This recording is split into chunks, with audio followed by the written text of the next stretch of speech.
ሰበር ዜና ኢራን ትራምፕን ለመግደል ዛተች። ዱባይ እንደ ሰም ቀለጠች። የአብይ ቀኝ እጅና አጋር ኤሚሬትስ እየነደደች ነው። ትራምፕ ተዝቶባቸዋል።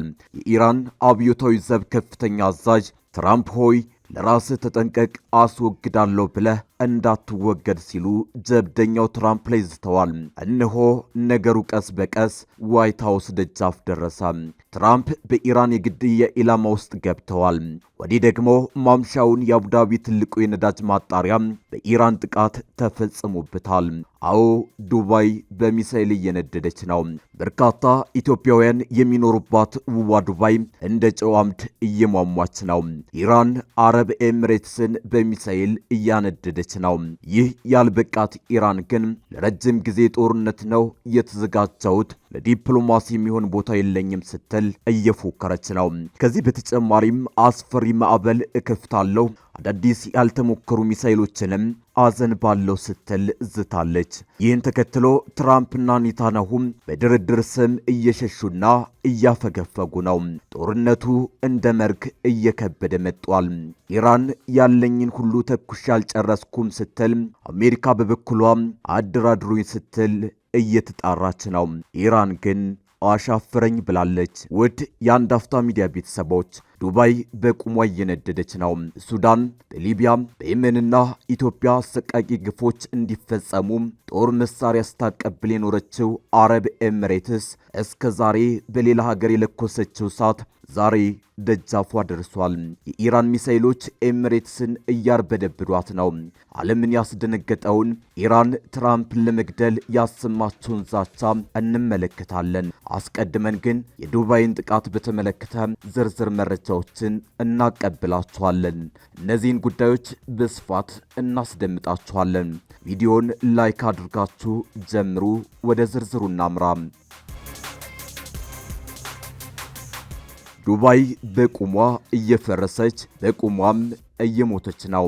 ኢራን የበቀል ጥቃቷን በእስራኤል ላይ ብቻ ሳይሆን በጠላቶቿ ደጋፊ ሀገራት ላይ ጭምር እያሳረፈች ነው። ኢራን በቅርብ ጊዜ በተባበሩት አረብ ኤሚሬትስ ላይ ብዙ የሚሳኤልና ድሮን ጥቃቶችን ፈጽማለች። ይህ ጥቃት በአሜሪካና በእስራኤል በተቀናጀ መልኩ በኢራን ላይ ከተፈጸመው ጥቃት በኋላ የተካሄደ የአጸፋ እርምጃ ነው። ከየካቲት 28 2026 ጀምሮ ኢራን በተባበሩት አረብ ኤሚሬትስ ላይ በመቶዎች የሚቆጠሩ ባለስቲክ ሚሳኤሎችን፣ ድሮኖችንና ጥቂት ክሩዝ ሚሳኤሎችን ተኩሳለች። የተባበሩት አረብ ኤሚሬትስ መከላከያ ሚኒስቴር መረጃ መሰረት እስከ መጀመሪያው ሳምንት ድረስ በግምት ከ189 በላይ ባለስቲክ ሚሳኤሎች፣ ከ941 በላይ ድሮኖችና ጥቂት ክሩዝ ሚሳኤሎች ዱባይ ላይ ተተኩሰዋል። በትናንትናው ዕለት በአንድ ቀን ብቻ 16 ሚሳኤሎችና ከ117 በላይ ድሮኖች ተተኩሰዋል። ይህም ትልቁ ጥቃት ተብሎለታል። አብዛኞቹ የኢራን ጥቃቶች በዩናይትድ አረብ ኤሚሬትስ የአየር መከላከያ ስርዓቶች ማለትም እንደ ፓትሪዮት፣ ተሃድ ወዘተ ቢከሽፉም በርካቶቹ ግን ኢላማቸውን መተው ጉዳት አድርሰዋል። በዛሬው ዕለት ደግሞ በመጠኑ ከፍተኛ የሆነውን ጥቃት አስተናግዳለች።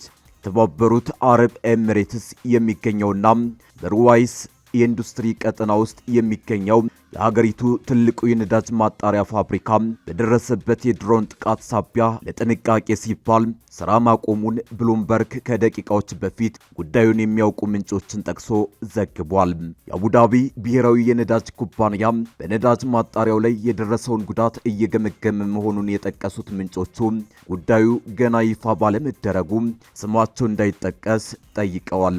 የሩዋይስ የነዳጅ ማጣሪያ በቀን 922,000 በርሜል ነዳጅ የማጣራት አቅም ያለው ተቋም ነው። ይህ የድሮን ጥቃትና የተቋሙ መዘጋት በመካከለኛው ምስራቅ በፋርስ ባህረ ሰላጤ አካባቢ በሚገኙ የኃይል ማመንጫና የነዳጅ ተቋማት ላይ እየደረሰ ካለው ተከታታይ ጥቃትና መስተጓጉል ጋር ተያይዞ የመጣ ነው። ባለፈው ሳምንት ሳውዲ አረቢያ ትልቁን የነዳጅ ማጣሪያ ፋብሪካዋን የዘጋች ሲሆን ኳታርም በተመሳሳይ በድሮን ጥቃት ምክንያት በዓለም ትልቁ የሆነውን የተፈጥሮ ጋዝ መላኪያ ተቋሟን መዝጋቷ ይታወሳል። አድኖክ ከብሉምበርግ ለቀረበለት የማብራሪያ ጥያቄ እስካሁን ምላሽ አልሰጠም። የአቡዳቢ ሚዲያ ቢሮን ጠቅሶ የተባበሩት አረብ ኤሚሬትስ ቀደም ብሎ እንደገለጸው በሩዋይስ የኢንዱስትሪ ቀጠና በሚገኝ አንድ ተቋም ላይ በደረሰ የድሮን ጥቃት የተቀሰቀሰውን የእሳት ቃጠሎ ለመቆጣጠር ጥረት እየተደረገ እንደነበር ገልጿል። ቀጠናው የማዳበሪያ ፋብሪካ፣ የኬሚካል ተቋማትና የኃይል ማመንጫዎችን የሚይዝ ሲሆን አንድ ትልቅ የነዳጅ መላኪያ ተቋምም በአቅራቢያው ይገኛል። እነዚህ ያልተቋረጡና የተቀናጁ ጥቃቶች ዱባይንና አቡዳቢን እንዳይመለሱ አድርገው አፈራርሰዋል። ከዚህ በኋላ ሁለቱ የዓለማችን ግዙፍ የቱሪዝም ከተሞች እንደ በፊቱ ግርማ ሞገሳም ለመሆን ረጅም ዓመታትን እንደሚፈጅ እየተነገረ ነው። በኢራን ጥቃቶች ኤሚሬትስ መጠነ ሰፊ ኪሳራ ነው የደረሰባት። የጉዳት ዝርዝሮቹን በግርድፉ እንመልከት። በዱባይ ዓለም አቀፍ አውሮፕላን ማረፊያ ላይ ድሮን ጥቃት ተፈጽሞ አየር ማረፊያው ክፉኛ ተጎድቷል። ለአጭር ጊዜም ከአገልግሎት ውጭ ሆኗል። በዱባይ ማሪያና አካባቢ ያለው 23 ማሪያና ታወር በድሮን ተጎድቷል። መንገድ ላይ መኪና ተቃጥሏል። በአል ፓርሻ አካባቢ አንድ ሰው በፍርስራሽ ሙቷል። አቡዳቢና ሌሎች አካባቢዎች ላይ ያሉ የአሜሪካ ወታደራዊ ተቋማት፣ የሲቪል መሰረተ ልማቶች ማለትም እንደ ሆቴሎች፣ የውሃ ማጣሪያ ተቋማት ተጎድተዋል። ይህ ብቻ አይደለም። እስካሁን ድረስ በዩናይትድ አረብ ኤሚሬትስ በአጠቃላይ 4 ሰዎች ሙተዋል፣ 112 በላይ ደግሞ ቆስለዋል። ኢራን ጥቃቶችን የአሜሪካና የእስራኤል ጥቃት አጸፋ እንደሆነ ትናገራለች። በአንዳንድ ሪፖርቶች መሰረት የኢራን ፕሬዝዳንት ለባህረ ሰላጤ ሀገሮች ይቅርታ ቢጠይቅም ጥቃቶቹ ቀጥለዋል። ፕሬዝዳንቱ ይቅርታ ቢጠይቁም በአረብ ኤሚሬትስ ላይ የሚፈጽሙትን ጥቃቶች ግን ቀጥለዋል። የኢራን ፕሬዝዳንት ማሱድ ፔዜሽኪያን ቅዳሜ ጠዋት የሀገሪቱ ጊዜያዊ አመራር አካል ሆነው ባደረጉት ንግግር በጎረቤት ሀገራት ላይ ከኢራን በኩል ለተፈጸሙ ጥቃቶች ይቅርታ በመጠየቅ ብዙ ታዛቢዎችን አስገርመዋል። በሀገራት መካከል ይቅርታ መጠየቅ የተለመደ አይደለም። በተለይ ደግሞ በግጭት ውስጥ እያሉ ጠንከርና መረር ያሉ የቃላት አጠቃቀሞች የተለመዱ ናቸው። መሪዎች አንዳንድ ጊዜ ጸጸትን ይገልጻሉ ወይም ራሳቸውን ከኃላፊነት ያርቃሉ። ፔዜሽኪያን በምትኩ ጎረቤት ሀገራት በቀጥታ ኢላማ መሆናቸውን ገልጸው የኢራን ጦር በሀገሪቱ ላይ የሚሰነዘረው ጥቃት ከግዛታቸው ካልመጣ በስተቀር ጥቃቱን እንዲያቆም ታዟል ብለዋል። ጥቃት ስለደረሰባቸው ጎረቤት ሀገራት ይቅርታ መጠየቅ አስፈላጊ ይመስለኛል ብለዋል ፕሬዝዳንቱ። ጎረቤት ሀገራትን የመውረር ሐሳብ የለንም ሲሉም አክለዋል። ይህ ብቻ የመጀመሪያውን ጥያቄ ያስነሳል። በእርግጥ እውነት ይቅርታ ነበር እና ለምን አሁን? አንዱ መልስ ጊዜው አመራሩ እየሰፋ የመጣውን የቀጠናውን ችግር ለመቆጣጠር እየመከረ መሆኑ ነው። ባለፈው ሳምንት ዩናይትድ ስቴትስ እና እስራኤል በጋራ በጀመሩት ጥቃት ምክንያት በቀጠናው ውስጥ ያሉ አንዳንድ ሀገራት ሳያስቡበት በግጭቱ ውስጥ ተገኝተዋል። ፔዜሽኪያን እነዚህን ጥቃቶች የተፈጸሙት የመጀመሪያው ጥቃት ከፍተኛ የኢራን አዛዦችን ከገደለና ማዕከላዊ እዝ መዋቅሮችን ካወከ በኋላ ይሆናል ወደምትሉት ተኩሱ በሚል መመሪያ መሰረት የተፈጸሙ መሆናቸውን ጠቁመዋል። ይቅርታ በመጠየቅ ኢራን ጦርነቱን ወደ ሰፊ ቀጠናዊ ግጭት ማዛመት እንደምትፈልግ ለማሳየት እየሞከሩ ሊሆንም ይችላል። መልእክቱ በተዘዋዋሪ የፖለቲካ እውነታን ያረጋግጣል። አንዳንድ የጎረቤት አገራት አሜሪካ ኃይሎች በግዛታቸው ላይ ካሉ የጦር ሰፈሮች እንዲንቀሳቀሱ ቢፈቅዱም ኢራን በግልጽ ኢላማ ካደረገቻቸው ራሷን የበለጠ ታገላለች። ነገር ግን ይቅርታው ወደ ፖሊሲ ይተረጎማል ወይ የሚለው ብዙም ግልጽ አይደለም። ከቀጠናው የሚወጡ ዘገባዎች እንደሚያሳዩት ከኢራን ወይም ከጦር ኃይሏ ጋር የሚያያዙ ጥቃቶች እስካሁን አላቆሙም። ኳታርና የተባበሩት አረብ ኤሚሬትስ ቅዳሜ ከሰዓት በኋላ ኢላማ ያደረጓቸውን ሚሳይሎች ማምከናቸውን ተናግረዋል። እንደዚህ አይነት ጥቃቶች ከቀጠሉ በኢራን የተፍረከረከ የአመራር መዋቅር ውስጥ ስላለ ቁጥጥር ጥያቄ ያስነሳል። የአገሪቱ የበላይ መሪ አያቶላ አሊ ካሜኒን ጨምሮ ቁልፍ አመራሮች ከተገደሉበት የመጀመሪያው የጥቃት ማዕበል ጀምሮ የውሳኔ አሰጣጡ ወደ ጊዜያዊ የመሪዎች ምክር ቤት ተሸጋግሯል። በንድፈ ሐሳብ ደረጃ ይህ መዋቅር እንደ ፔዜሽኪያን ያሉ ባለስልጣናት በአንድ የበላይ አመራር በሚመራ ስርዓት ውስጥ ከነበራቸው በለጠ ተጽዕኖ ይሰጣቸዋል። በተግባር ግን እንደ አብዮታዊው ዘብ ያሉ ጠንካራ ወታደራዊና የደህንነት ተቋማትን የሚቆጣጠር አቅማቸው ላይ አሁንም እርግጠኛ መሆን አይቻልም። ከፕሬዝዳንቱ መግለጫ በኋላ ኢራን በጎረቤት ሀገራት ላይ የምትፈጽማቸው ጥቃቶች ከቀጠሉ ግጭቱን መጠን ለመቀነስ ፈቃደኛ ካልሆኑ ወገኖች ጋር የመረጃ ፍሰት ችግር ወይም ተቃውሞ መኖሩን ይጠቁማል። ኢራን እየተከተለች ያለችው ወታደራዊ ስልት የእነ አሜሪካን መቅኔ እየመጠጠ ነው። አሜሪካና እስራኤል ካዝና እየተሟጠጠ ነው። ሮያል ዩናይትድ ሰርቪስ ኢንስቲትዩት በተባለው ዩናይትድ ኪንግደም በሚገኘው ቲንክ ታንክ ውስጥ የመካከለኛው ምስራቅ ተንታኝ የሆኑት ዶክተር ኤች.ኤ. ሄለር እንደሚሉት ኢራን እየተከተለች ያለችው ወታደራዊ ስትራቴጂ አሜሪካና እስራኤልን በተለመደው የጦርነት ስልት የማሸነፍ አይደለም። ኢራን ግጭቱን ማራዘም፣ ቀጠናዊ ማድረግና የምጣኔ ሀብት ቀውስ መፍጠር መሆኑን ያስረዳሉ።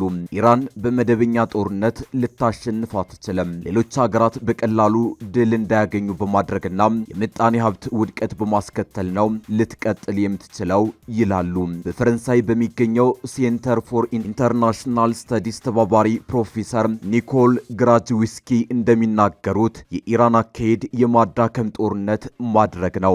ተዋጊዎች እንዲዳከሙና አቅማቸው እንዲሟጠጥ ማድረግ ትሻለች። ይህ ወታደራዊ ስትራቴጂ የስነ ልቦና ገጽታም አለው። ኢራን ባለፈው ዓመት ከእስራኤል ጋር ባደረገችው የ12 ቀናት ጦርነት ኢላማ መምታትን ሳታሰብ ንጹሃን የሚኖሩባቸው አካባቢዎች ላይ ጥቃት በመፈጸም ስነ ልቦናዊ ጫና ለመፍጠር መሞከሯን ባለሙያዋ ይገልጻሉ። ኢራን በዋናነት ጥቅም ላይ የምታውለው ሚሳኤልና ድሮን ነው። ኢራን ከእስራኤል ጋር ባደረገችው የ12 ቀናት ጦርነት ባሊስቲክ ሚሳኤሎቿ ተጎድተዋል። ምን ያህል ባሊስቲክ ሚሳኤል እንደቀራትም በግልጽ አይታወቅም። ኢራን የጦር መሳሪያውን የምታመርተውና የምታከማቸው በድብቅ ስፍራዎች መሆኑን ተንታኟ ይጠቅሳሉ። እስራኤል እንደምትለው እስከ አውሮፓውያኑ ጥር 2026 ድረስ በሰበሰበችው መረጃ ኢራን 2500 ሚሳኤሎች አሏት። እነዚህ ሚሳኤሎች በአጭር ርቀት የሚወነጨፉ እስከ 1000 ኪሎ ሜትር ድረስና የረጅም ርቀት ተወንጫፊ ከ1000 እስከ 3000 ኪሎ ሜትር ድረስ የሚደርሱ ናቸው። የኢራን ባለስልጣናት እንደሚሉት ሰጅል የተባለው ሚሳኤልን ጨምሮ ሌሎች የጦር መሳሪያዎችን ትጠቀማለች። የሚሳኤል እስከ 2000 ኪሎ ሜትር ድረስ እንደሚወነጨፍ ተገልጿል። መሳሪያው ከድምፅ የሚፈጥን መሆኑንም ቴህራን አስታውቃለች። ወዲህ ደግሞ አያቶላዋን በመጀመሪያ ቀኑ ጥቃት ያጣችው ኢራን ልቧ ውስጥ የሚንተከተከው ቁጣ አልበረድላትም። ትራምፕን ወይም ኔታንያሁን ገድላ ካልጣለች ቁጣዋ የሚበርድ አይመስልም። ዛሬው ዕለትም ትራምፕን ለመግደል መዛቷ ዓለምን እያነጋገረ ይገኛል። ኢራን የብሔራዊ ደህንነት ምክር ቤት ጸሐፊ አሊ ላርጃኒ ለፕሬዝዳንት ትራምፕ እንዳትወገድ ተጠንቀቅ በማለት አስጠንቅቀዋል። አሜሪካና እስራኤል ጦርነቱን በቶሎ ለመቋጨትና ጦርነቱ እያበቃ ነው እያሉ ባሉበት በዚህን ወቅት ከኢራን በኩል እንዲህ ያሉ ጀብደኛ አስተያየቶች መሰጠታቸው ጦርነቱን እንዳያቀጣጥለው ተሰግቷል። ትራምፕና ኔታንያሁ በጦርነቱ ከፍተኛ ቢሊዮን ዶላሮችን እያጡ መሆኑን ተከትሎ ጦርነቱን እንዲቆም ፍላጎታቸውን እያሳዩ ነው። ኢራን ግን አሻፍረኝ ብላለች። አሜሪካ፣ እስራኤልና ኢራን መካከል ያለው ጦርነት 10ኛ ቀኑን በያዘበት በአሁኑ ወቅት ኢራን ከአሜሪካ ጋር ለሚደረግ ረጅም ጦርነት መዘጋጀቷንና ለዲፕሎማሲ ቦታ እንደሌላት ገልጻለች። ኢራን ጠቅላይ መሪ የውጭ ግንኙነት አማካሪው ካማል ካራዚ ለሲኤንኤን በሰጡት ቃል ዶናልድ ትራምፕ ሌሎችን ሲያታልል የቆየና የገባውን ቃል የማይጠብቅ ሰው ነው። ይህንንም በሁለት ዙር ድርድሮች ወቅት በተግባር አሳይተዋል። ከእንግዲህ ለዲፕሎማሲ ቦታ የለንም ብለዋል። ይህ ጦርነት ሊቆም የሚችለው በዓለም አቀፍ ደረጃ የሚፈጠረው ከፍተኛ የሆነ ኢኮኖሚ ጫና፣ በተለይም የነዳጅ ዋጋ መናርና ሌሎች ሀገራት ጣልቃ ገብተው አሜሪካን እንዲያስቆሙ ሲያስገድዷቸው ብቻ እንደሆነ ተገልጿል። በጦርነቱ ምክንያት የነዳጅ ዋጋ በአንድ በርሜል እስከ $100 በላይ ዘሏል። የዓለም የነዳጅ አቅርቦትም 20 በመቶ መስተጓጎሉ ተነግሯል። የሟቹ ጠቅላይ መሪ አሊ ካማኒ ልጅ የሆኑት ሙጅታባ ካሚኒ የሀገሪቱ ከፍተኛ መሪ ሆነው መሾማቸው ኢራን ለጦርነቱ ያላት ቁርጠኝነትና ቀጣይነትን እንደሚያሳይ ተመላክቷል። አሜሪካው ፕሬዝዳንት ዶናልድ ትራምፕ ካሚኒ ልጅ ሹመት አላስደስታቸውም። የኢራን ጠቅላይ መሪ የውጭ ጉዳይ አማካሪ ካማል ካራዚ ይህ የሱ ስራ አይደለም በማለት ውድቅ አድርገውታል። አዲሱ መሪ የሀገሪቱን የመከላከያ አቅም የመምራት ኃላፊነት እንዳለባቸው አክለዋል። በአሁኑ ወቅት ኢራን 60 በመቶ የሚሆነውን የተኩስ አቁሟን በመጠቀም በመካከለኛው ምስራቅ የሚገኙ የአሜሪካ የጦር ሰፈሮችንና ስትራቴጂካዊ ጥቅሞችን ኢላማ እያደረገች መሆኑን የኢራን አብዮታዊ ዘበኛ አስታውቋል።